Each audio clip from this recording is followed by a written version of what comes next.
ఓ గ్రామానికి పోయినటువంటి అధికారులకు ప్రజల దృష్టిలో ప్రజలకు జనసామాన్య చదువురాని జనము, పైగా గిరిజనులు ఉన్నారు, వాళ్ళు పాపం వాళ్ళకి ఆందోళన ఉంది, బాధ ఉంది. వచ్చినప్పుడు ఈయన కలెక్టరు, ఈయన ఎంఆర్ఓ, ఈయన ఆర్డీఓ, ఈయన విలేజ్ అసిస్టెంట్ పేర్లు మెడగట్టుకొని ఉంటారా అండి వాళ్ళు గుర్తుపట్టనికే? ఇంకో పక్క కలెక్టర్ గారే first statement and early statement of the district magistrate is నా మీద దాడి జరగలేదు. ఇది మీడియాలో వచ్చింది.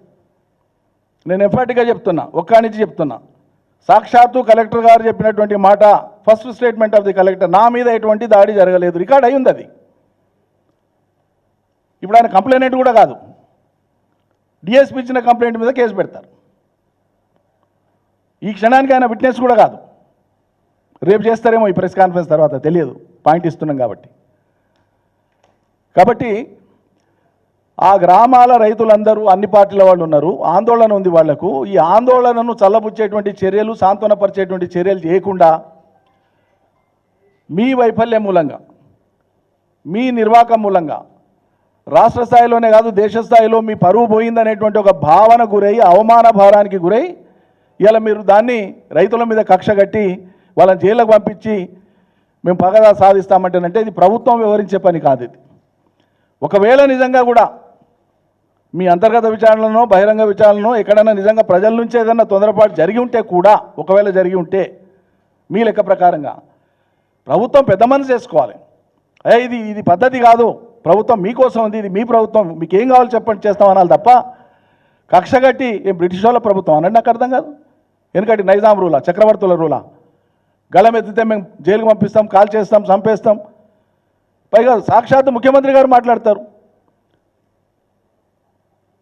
ఘటన జరిగితే దాన్ని ఇన్వెస్టిగేట్ చేసే ఏజెన్సీ ఉంటుంది. ముఖ్యమంత్రి స్వయంగా దీంట్లో పెద్ద పెద్ద వాళ్ళు ఉన్నారు, వాళ్ళ పాత్ర తేలడానికే మేము విచారణ చేస్తాం అంటే లీడ్ మీరే ఇస్తారా ఇన్వెస్టిగేటింగ్ ఏజెన్సీకి? మీ కోరిక ప్రకారంగానే రేపు పోలీసులు ఇన్వెస్టిగేట్ చేయాలా? మీరు అభిలషించినట్లే రేపు పరిణామాలు జరగాలనా? ఇవన్నీ దేన్ని తెలియజేస్తున్నాయి? మీకు మేము మళ్ళీ నొక్కి చెప్తా ఉన్నాం, ఇది సాక్షాత్తు స్థానిక శాసనసభ్యుడిగా ఎన్నికై ముఖ్యమంత్రిగా ఉండేటువంటి రేవంత్ రెడ్డి గారి యొక్క రెండు వ్యూహాత్మక తప్పిదాలు. ఒకటి, ఉన్న ఫార్మాసిటీని వదులుకొని కొత్తది పోయి మొదలుపెట్టేటువంటి ప్రయత్నము. రెండు, కొత్తది మొదలుపెట్టేటప్పుడు ఆ ప్రాంత ప్రజల్ని ఒప్పించకపోవడము. ఎన్నడు పోయినరండి ఈయన? ముఖ్యమంత్రి అయితే ఒక శాసనంలాగా ఇక్కడ మాట మాట్లాడితే ప్రజలు అక్కడ ఉండేటువంటి వాళ్ళంతా లైనప్ అయ్యి ఇక మొత్తం ఇక ఏం చెప్తే అది వినాలనా? వింటారా అట్లా? మీరు చూస్తుండే కదా టీవీలలో వీడియోలు కూడా వచ్చినాయి. సాక్షాత్తు వీళ్ళన్నా ఎట్ల భూములు ఏరో చూస్తాం, ఇక ఆ భాష నేను మాట్లాడిన రిపీట్ చేస్తే సంస్కారం కాదు. ప్రజలను ఎవరైతే రైతులు ఆందోళన చేస్తున్నారో ఆ రైతుల పట్ల మాట్లాడిన మాటలు, వాడినటువంటి భాష అట్లా మాట్లాడతారా? అట్లా రెచ్చగొడతారా?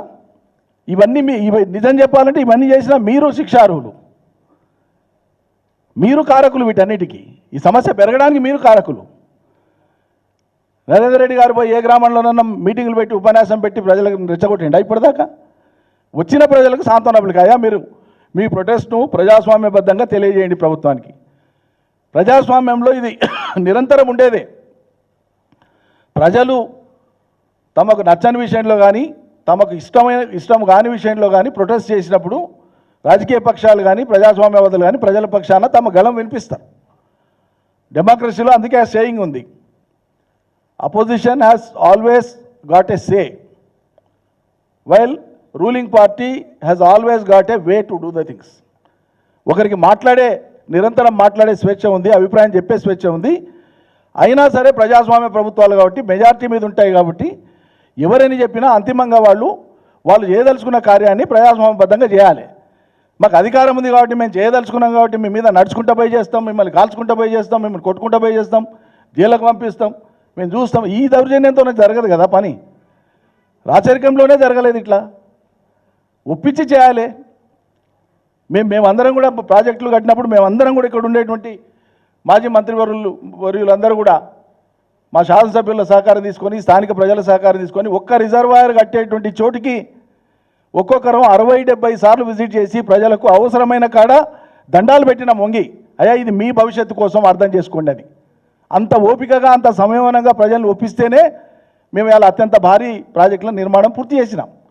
మీకు ఆ ఓపిక ఉండాలి కదా, ఆ ప్రయత్నం చేయాలి కదా. మీలాగా మేము అడ్డం పడలేదే, 190 కేసులు వేయలేదే పాలమూరు రంగారెడ్డి మీద, కాళేశ్వరం మీద. మీలాగా భూసేకరణ జరిగే ప్రతి చోటుకు పోయి రైతులను రెచ్చగొట్టి ఆ రోజులల్లా మేము 5-6 లక్షలు ఇచ్చేటువంటి రోజులల్లా 20 లక్షలు అడగండి, 30 లక్షలు అడగండి అని రెచ్చగొట్టలేదు కదా. ఎక్కడ రెచ్చగొట్టినామా? ఏ ప్రభుత్వం అయినా ప్రభుత్వం ప్రజలది, ప్రజల కోసం పనిచేయాలని అభిలషిస్తాం.